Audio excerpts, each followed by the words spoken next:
You're lying on a gurney. The lights above you are moving. Someone in scrubs pats your hand and tells you not to worry. This is routine. You'll be walking better by spring. You nod. You trust them. Why wouldn't you? But here's what I found, and it kept me up for 3 nights straight. Several of the most common surgeries offered to people our age have been tested against a fake surgery, a pretend operation. And in study after study, the real surgery worked no better than the fake one. I didn't believe it either. I thought it was a mistake in the numbers.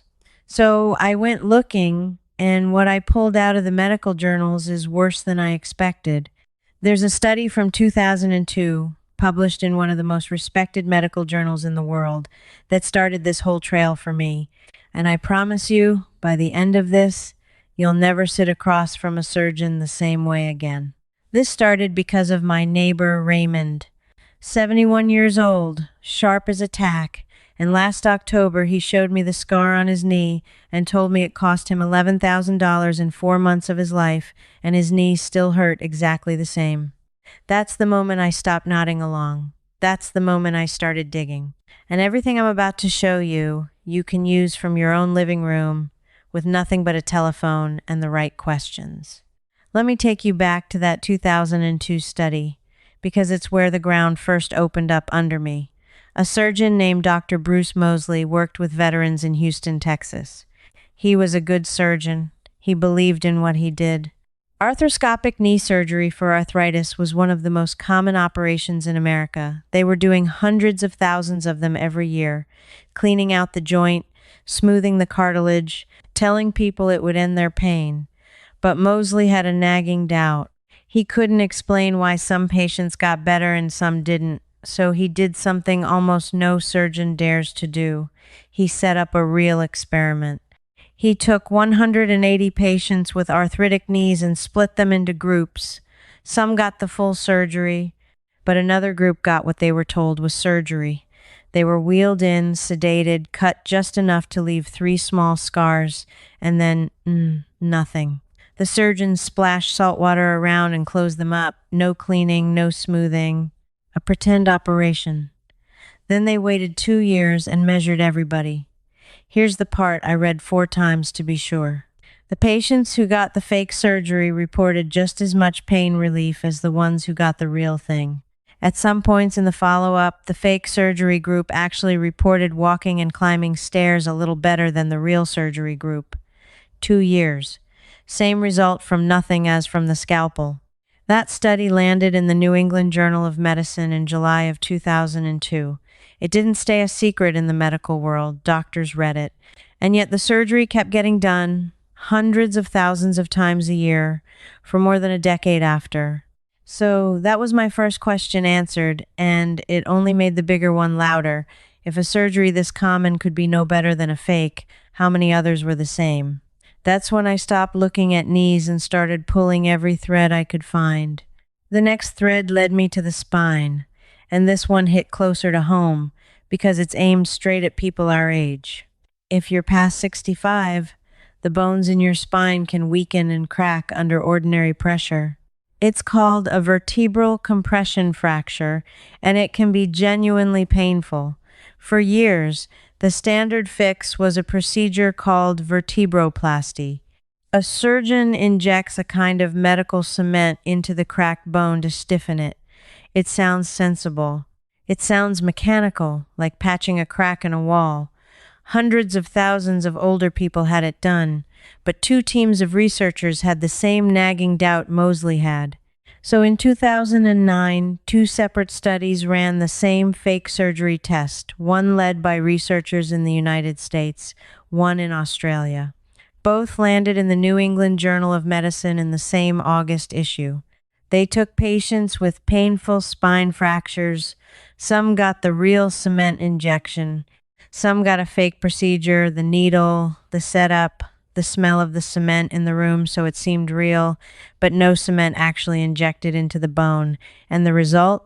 Both groups improved about the same amount. The pretend procedure relieved pain just as well as pumping cement into someone's spine. Now, I want to be fair.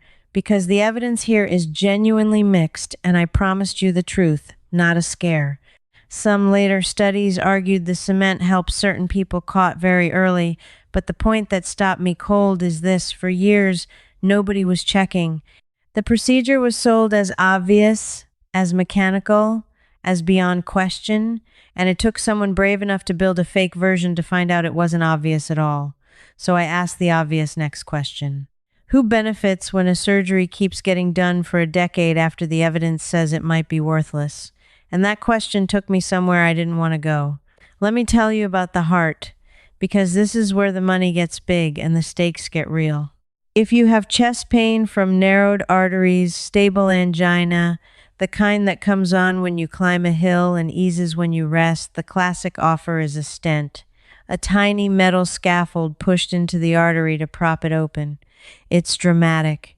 You can see the blockage on the screen. The surgeon shows you the picture, points to the narrow spot, and it seems like the most obvious thing in the world to open it up. Millions of people have had this done. And for someone in the middle of an actual heart attack, a stent genuinely saves lives. I want to be crystal clear about that because that's real and important. But for stable chest pain, the kind that's steady and predictable, that's a different story. In 2007, a big trial called Courage compared stents plus medication against medication alone for stable heart disease. The stents did not prevent more heart attacks. They did not help people live longer. Medication did just as well for the outcomes that actually matter. I read that and thought, surely that changed everything. It didn't. So the researchers went further. In 2017, a study out of Britain called Orbita did the thing I'd now learned to look for the fake surgery test.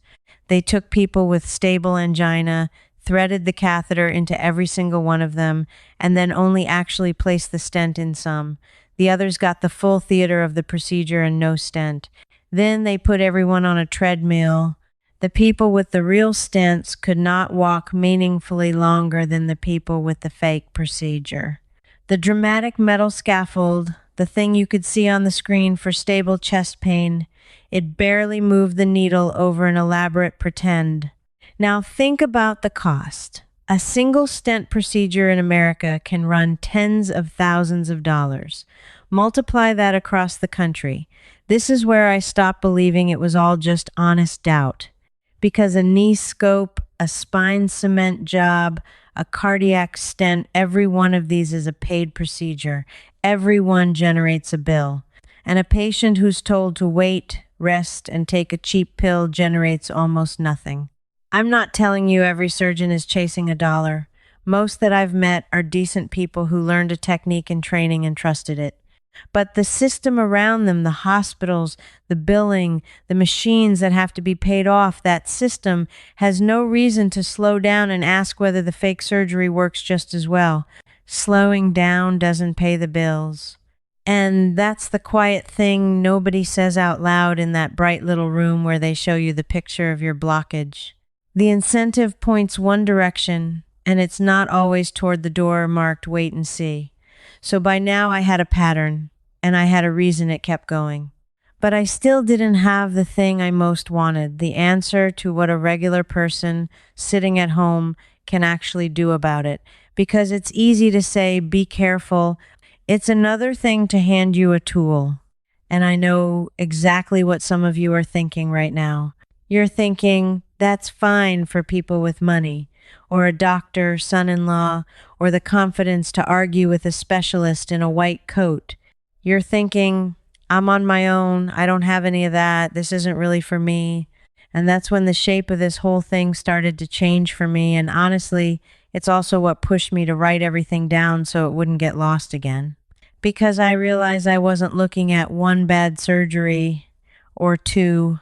I was looking at a pattern of procedures that made perfect sense on paper, that surgeons genuinely believed in, and that nobody had actually tested against doing nothing until far too late.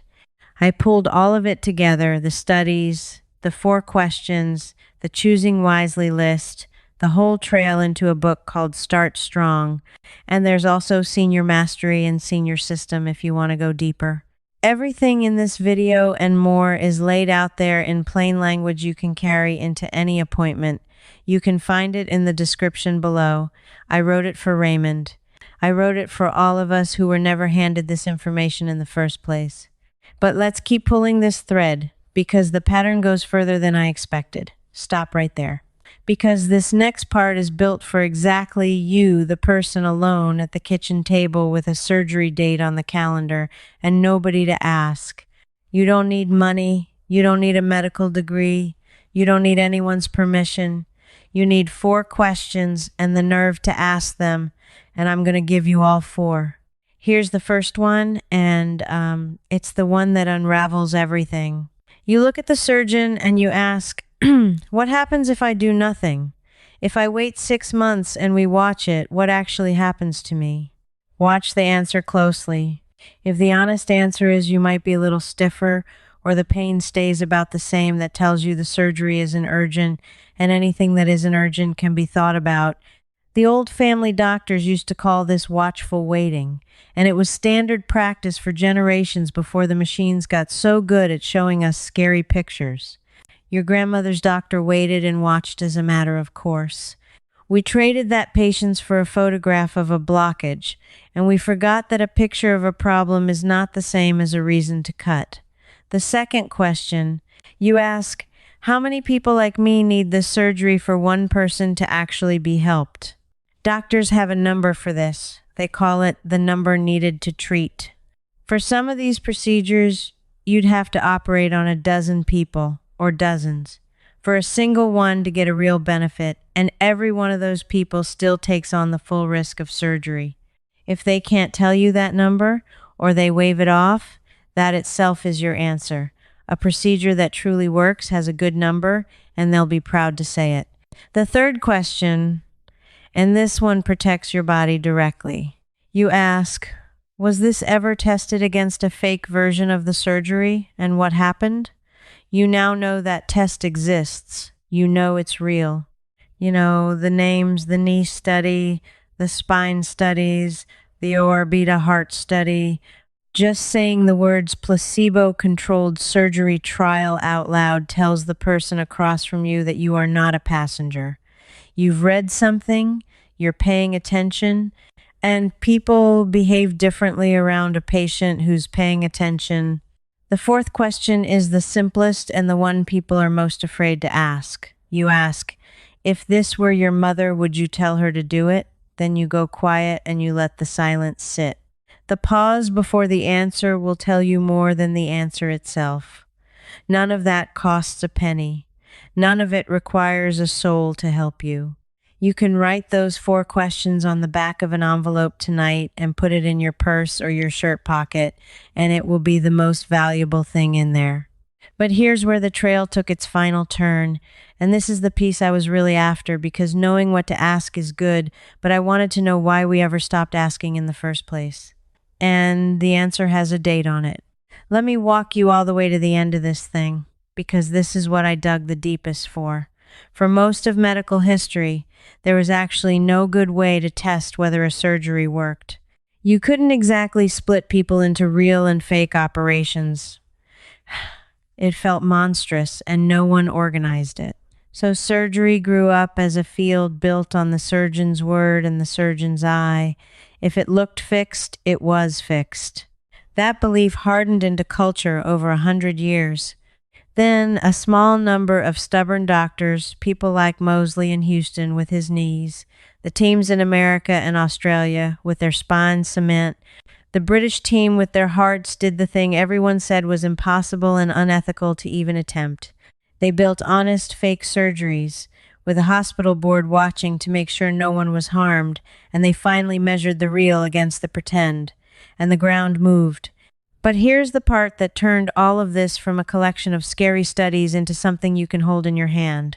In 2012, a group called the American Board of Internal Medicine Foundation launched something they named Choosing Wisely, and they did something the medical world almost never does.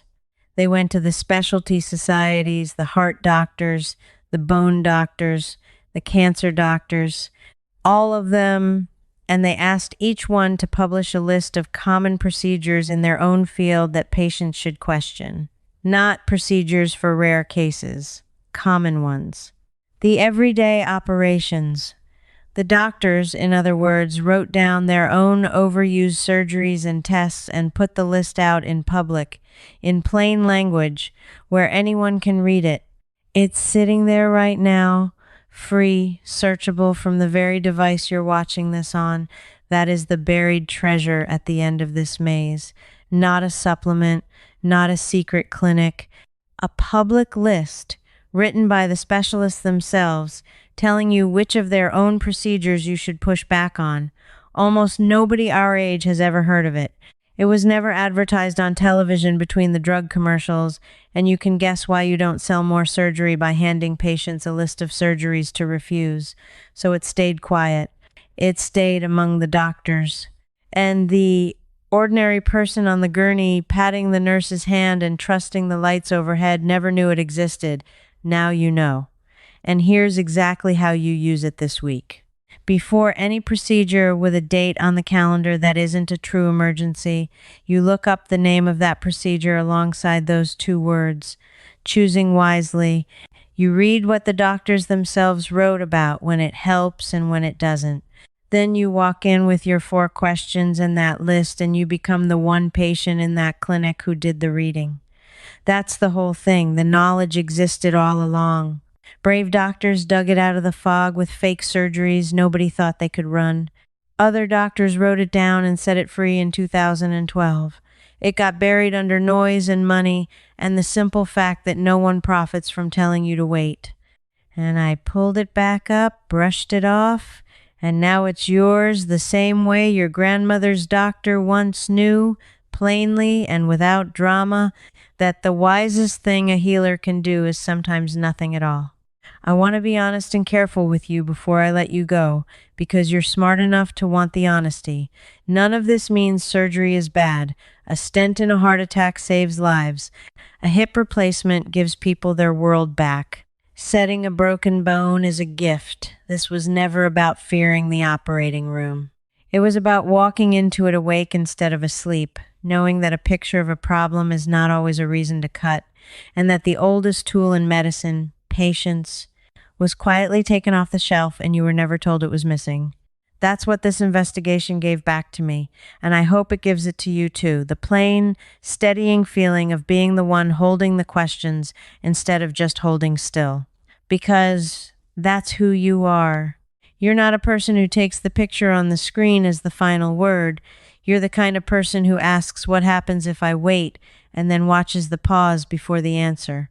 You trust evidence over the shine of a machine, and after everything we just walked through, that instinct of yours has been earned.